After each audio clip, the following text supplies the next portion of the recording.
The paradox we are about to explore is called Curry's paradox.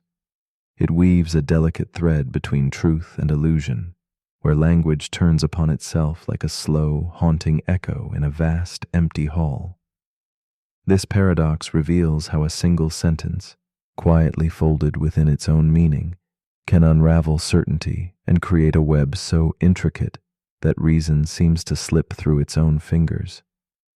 Here, in the shadowed space between logic and belief, we confront a puzzle that challenges the very foundation of knowing, stretching the boundaries of what it means for something to be true. Language, in its silent elegance, often holds mirrors up to itself, reflecting truths that twist and blur with each glance. When statements gaze inward, embracing self-reference, they invite a strange vulnerability, like a candle flame trembling under a breath or a clock caught between time and stillness.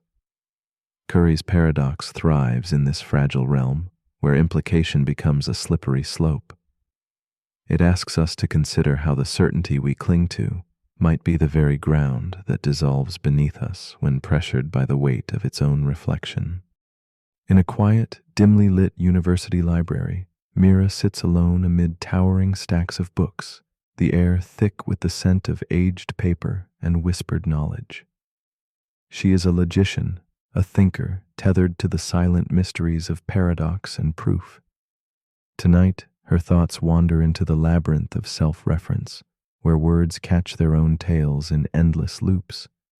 She writes a sentence in her notebook, seemingly innocent yet quietly subversive.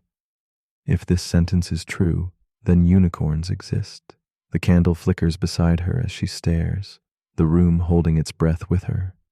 Mira's gaze lingers on the sentence, at first a jest in her mind's quiet corners, but the laughter fades, replaced by a pulse of unease. The words feel alive, pulsating with hidden power, as if the sentence itself breathes and asserts a truth that no one can touch or deny.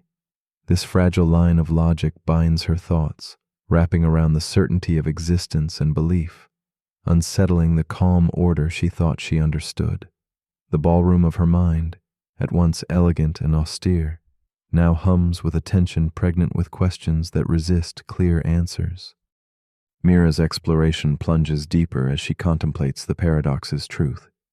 If the sentence is true, it compels the existence of unicorns, and since it asserts itself true, this impossible conclusion gains unbidden weight. The boundary between jest and reality blurs. She writes again, this time a darker turn. If this sentence is true, then this library is on fire. The room remains still, untouched by flame or smoke, yet the threat hangs heavy in the space, a whisper of collapse. Logic, she realizes, is at risk of becoming its own undoing, fragile as glass held too tightly. The paradox gnaws at Mira's mind, revealing an unsettling power, that within certain systems, implication and self-reference can prove anything, no matter how absurd.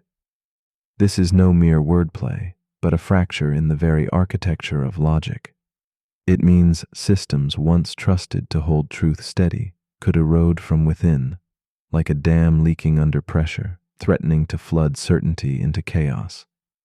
In this breach, the safety nets of reason weaken, and the ground beneath her thoughts shifts toward a quiet, profound uncertainty.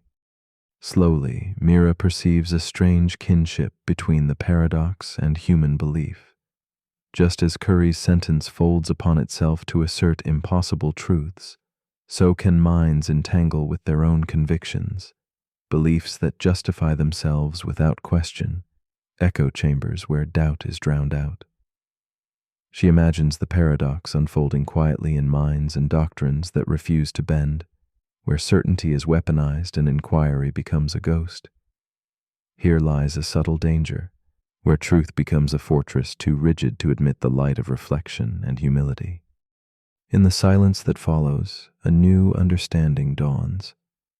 Mira feels the paradox not as a threat, but a fragile reminder, an invitation to hold logic gently, to respect its delicate balance. The very conditions that allow it to flow also warn of its breaking point. Like the flicker of candlelight, truth can illuminate or cast shadows depending on how it is carried. She contemplates that perhaps the power of logic is not in absolute certainty, but in the humble awareness of its own limits and the space held open for doubt and wonder. As the library's candle burns low, Mira closes her notebook, settling into the quiet after the storm of thought.